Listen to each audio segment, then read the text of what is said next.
All right, everyone. Today we are talking about the Renaissance. The Renaissance was the start of Europe realizing that they had fallen way behind the rest of the world, such as the Muslim empires in the Middle East and the Asian empires, such as the Byzantines, as well as African nations that we've been talking about. So it starts in northern Italy, where it's the home of the trade centers such as Venice and Florence, and they're the ones trading and realizing as they're coming in contact with the Byzantines and the Muslims that they're flourishing and Europe is falling behind. So they decide very quickly that that is something they need to work on. So if you look where Italy is at, where it says Papal States, that is Italy as we know it, and they're traveling across the Adriatic Sea, the Mediterranean Sea, coming in contact with those other nations and realizing they have vastly forgotten everything that is important to them. So let's begin with the trade of the Renaissance. As I said, it starts in Italy, and when you talk about Italian merchants and traders, you talk about the Medici family. The Medici family reigned supreme in Florence, and they were very wealthy. They pretty much owned the town. They were the bankers. They had pretty much all the control over the wool, the mining, trading, and any other adventures. They had their hand in it. So they really were almost like the mob bosses of Florence, where they decided a lot of things, and whatever they said went. Now, that being said, they weren't bad people. They didn't break the law. They were relatively good people. You know, it's always a grayscale, what's good and bad. But they were very big into their arts. They would give money to artists to create these pieces of art and give them basically a paycheck to go and do what they love. And this is how Michelangelo became really a big famous artist, because he had the Medici family providing him a salary to do what he wanted to do, which was create artwork instead of having to work and do it on his spare time. Now, in Renaissance Italy and eventually Europe, the shops and businesses were on the ground floor. So when you looked at a building, the first floor was where the shop was, and the people who owned that business lived on the second, sometimes third floor. And generally, as I had talked about in the medieval times, you threw your garbage and other waste out into the street from your window, and it just landed wherever, and that's where it stayed. Now, wealthy people, they tend to have these larger homes, but it wasn't really all that luxurious because they had servants, and the servants slept on the floor around the house. And so you would think, hey, I have this big, large house, I'll be alone. No, you won't. Your servants are going to live with you, and they're going to sleep on your floor like they're having a little sleepover. So generally, Europe was still lacking in the idea of privacy and hygiene and fire safety overall. All right, now we have to talk about a female real quick. Borgia was a female, and she was very famous from her time. And her father was actually the Pope. And she was a very generous patron of the arts. So, because of her family lineage, she didn't have to worry about money. She didn't have to worry about marrying rich. She already came from money. So, whatever her husband had, plus whatever her dad gave her, she didn't have to worry. So, she was able to put a lot of her money into the arts. All right, we're going to move on to classicism. This is the idea that during the Renaissance, there was a big revival of Greek and Roman achievements and writings and ideas and art. So during this time, we see that people are starting to get really interested in the Greeks and Romans again. Just like, today, people get really invested in, who are the Vikings? What did they look like? And adopting and really living with some of Viking ideas and culture and fashion. We see this in Italy at the time, is that they start really looking back at what the Greeks and Romans had been doing. And we see this in Michelangelo's sculpture of David, and it brings together some Greek and Roman humanist ideas and artwork and philosophy of how they sculpted their own statues, and he took a little bit from both and put them together. Now, with David, Michelangelo made his figure very proportionate. So when you look at him, he looks as proportionate as any human could possibly be, which makes him so appealing to the human eye. Now, we're going to talk a bit about questioning the spirit. This kind of goes with classicism. It's with the idea that writers during this time were looking at Greek and Roman writings and poetry and wrote about things that weren't always religious. During medieval times, pretty much everything had a religious aspect. If you remember, I said the church controlled everything. Church was almighty. Church had control pretty much over every part of your life. But going into the Renaissance and throughout it, we start seeing slowly but surely writers, artists, and people are taking a step away from the church. It's not that they're not as invested or it's not as important. It's not that, but they start realizing that there is a world outside the church, and there is a world outside religion, and there are some things that religion is really good for, and there are sometimes you need to kind of step away from them to get other ideas and other aspects of culture. Now, during this time, as I said, they're stepping away and they start criticizing some of the old ways of life of, okay, why are we doing the way we're doing? Why are we following these sometimes very corrupt men who are supposed to lead us spiritually through life, but everything they're telling us to do, they're not doing themselves. So it makes no sense to follow this person. And so they wrote about how some of these ideas may seem good in concept, but the way they were executed or done in the medieval Europe didn't really make it a good way of life, a good system. And so they were saying, hey, we need to change this. We need to go and do something different because obviously what we've been doing for the past few hundred years doesn't work. All right, now let's talk about the intellectual and artistic creativity. During this time is when we start seeing a brand new thing that had never been seen before that actually allowed literacy. So the reading of people being able to read go way higher. Before the Renaissance, reading was a luxury, and only the really wealthy could afford to spend the time and money to learn how to read. But now, all of a sudden, reading was becoming a commonplace where the common man had access to the ability to learn how to read. And that's thanks to Johannes Gutenberg. And he invented what's called movable type printing press, which basically means that it's easier to make printed copies of items. Before, if you wanted a book, you had to pay someone to write by hand the entirety of the book. It took a lot of time, a lot of energy, and it cost a lot of money. That's why so few people learned to read. But with Gutenberg and his movable type, as you can see here, was very quick. It was more machine-like, where you put in each letter, yes, but they're pre-printed letters on metal pieces. You put the ink on it, put the paper on it, press it down, boom, done. And you can make 500 copies of the same page easily in a day, which made things so much quicker for everybody. So we started seeing a lot more people reading. Now, moving to science, this is where we get Nicholas Copernicus, and he wrote about how the Earth rotates around the sun. To us, that seems commonplace. We know this. But during medieval times, the church put out that the Earth was the center of the universe and everything else spun around us, which made sense because the sun seems to move across our sky, so it makes sense that the sun would move across if you think about it that way. But Copernicus came up with scientific evidence to prove how we moved around the sun, and it did not go well with the church. They really didn't like it. And so it was something that for a long time a lot of people didn't learn, and Copernicus had a hard time getting out, and it was really sometimes a potentially death sentence because if you came up with a truly radical idea, the church would put you in house arrest the rest of your life or just plain out execute you if it was something truly bad and call it heresy or Satan's work.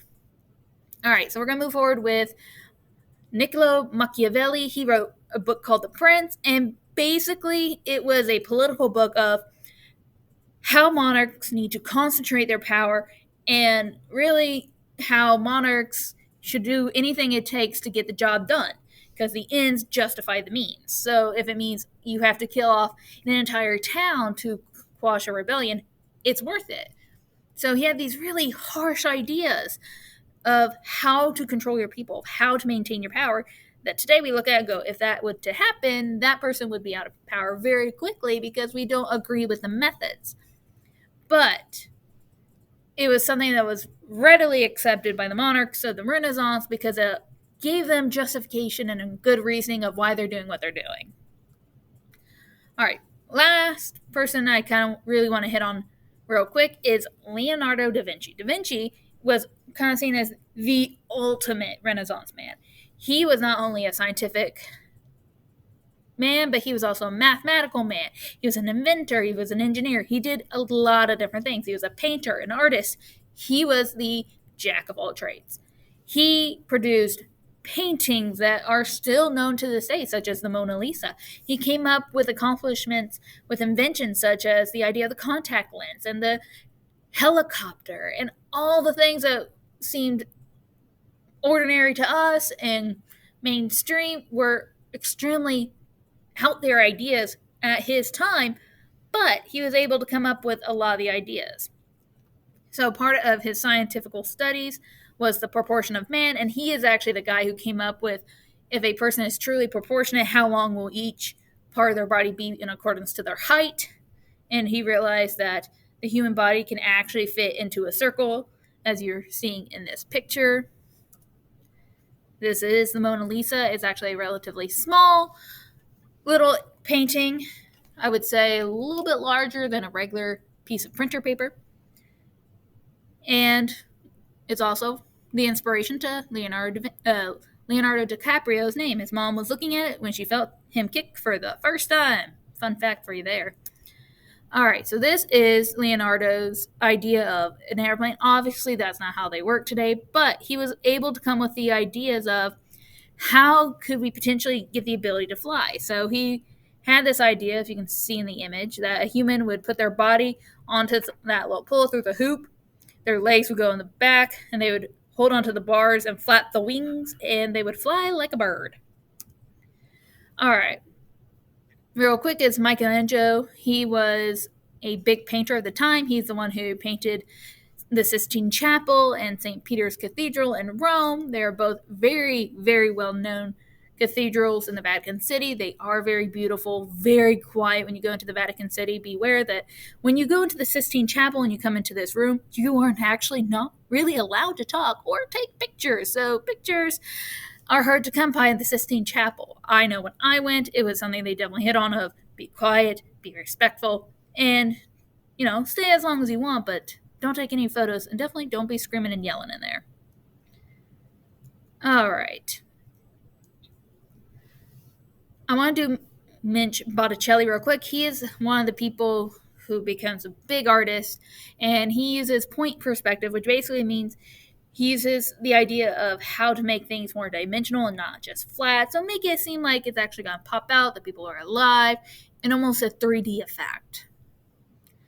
Now, architecture during the Renaissance is a bit of a throwback. You start seeing some more Roman and Greek architecture coming out, where, as you can see in this cathedral, is that things are very proportional. They like the idea of domes and columns, and they start incorporating it more and more into every building that they could.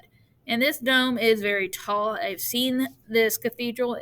It's actually the stripes that you can kind of make out are green, and it's very huge. So it's a very big undertaking, and it's something that is still standing to this day. And it's actually freestanding, which means you don't have any pillars on the inside to hold up the dome. It all holds itself together with the roof structure itself. So some more ideas, as I said. As you can tell, they really like the ideas of proportions, symmetrics, columns, everything. All right. So art. During the Renaissance, art gets a revamping. Medieval art was usually very dark, religious, and very flat.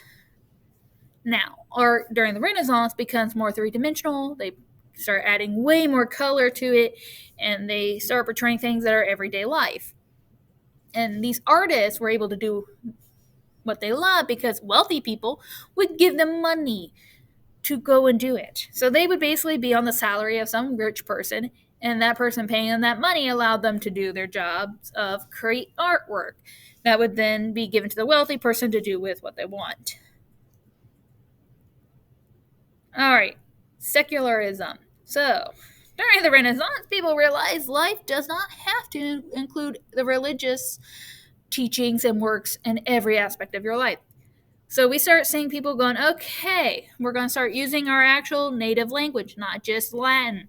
We're going to start writing about things that are fictional, of things that haven't ever truly happened in the world but could potentially, and create a good story. Or we're going to write about things we actually saw instead of, ooh, we're going to write about Jesus or the Roman Catholic Church or the Pope or a saint again and again and again, because how many times can you hear that story? So we start seeing people write about fictionalized things that haven't happened or can't potentially happen. Yes, there are sometimes some religious aspects, but it's not the driving force and the main theme of the book or the work. So a couple of the two big writings of the time were the Divine Comedy by Dante, and it's just an idea of a man going through the different levels of hell. And then there's Chaucer's The Canterbury Tales. It's in Old English, and it's just, he tells stories from the people in the group, and they each tell a story, and they're very different ideas. All right, we're almost done. Home stretch. Humanism. This is the idea of glorification of people and human reasoning. So humanism is just the idea of making things look real. So paintings, the people actually look like people that you could reach out and touch, and they look like us. They don't look oddly disproportionate. They don't look flat. They look like real individual people. They start putting in muscles and sweat and all the nitty gritty details into the paintings that make us see their humanity, to make them seem lifelike. So the David is another example that I mentioned before, is that he's proportional. You can see the muscles on his ribs. You can see his ribs. You can see the tendons in his arms. You can see him in his legs. You can see the fine detail. You can see the hair is very curly and has textures to it. So ultimately, humanism is just the idea of make things as lifelike as humanly possible. A lot of times in the Renaissance, it also meant the person that you're sculpting or you're painting is going to be nude or naked. So naked people are very big in Renaissance art. Doesn't mean all of them are, but it is a big proportion of the art. So some other, as I mentioned, Da Vinci, he painted his Last Supper. None of the people are nude, but it is a depiction of Jesus' Last Supper with all of his apostles. And though this image isn't the best, each and every person has some really fine detail to it. Now, another part of humanism outside of art is the idea that human reasoning and logic are very important as religion and intuition are. So it's not just, hey, learn whatever the church wants you to learn and go about your life, but hey, think about things logically. What makes sense? Use common sense, as we call it today. So they celebrate the idea of, hey, use your brain, figure it out, find out what makes sense in that moment with what you know. Now, on top of that, they celebrate the accomplishments of man in general. If we did something that's noteworthy, hey, awesome, let's celebrate it. It's not just something of, well, what did our deities and our apostles and all these famous figures from the Bible do, but what did the ordinary man do? Celebrate that. And so they looked a lot at the Greek, Roman, and Roman thinkers such as Plato, Socrates, Aristotle, and would look at their ideas of how they thought about life and man. And they celebrated the idea of, look how complex we can think about ourselves with just basic knowledge of life. All right, the last one I need to talk about is individualism. So this is basically the emphasis on the importance of the individual and their achievements. So instead of focusing on just whole groups of, what did this country do, or what did that country do, or this empire, that empire, what did the church do, but looking at the individual person and start, looking at how to individualize art and writing into looking into one person and not just having this big broad thing going on, but make it small, like narrow it down a bit. So also this could be, hey, if you have a bunch of people look the same, if you want the focus to go on one person, what do you need to do? So obviously your eye's going to fall on the person with this big headdress on, and you're going to notice them the most. So looking at individualism is very much a how do we make each person unique from each other, but also work together in the painting or in the idea. So, like with the Mona Lisa, she is part of individualism in the fact that, yes, she is alone, there is a background, and she works with it, but she also pops out from the background, and she stands out and makes you wonder what's going on with her. So, this is the end of my PowerPoint. For the most part. I mean, there's a couple of statues, but I'm not going to hit on them too much.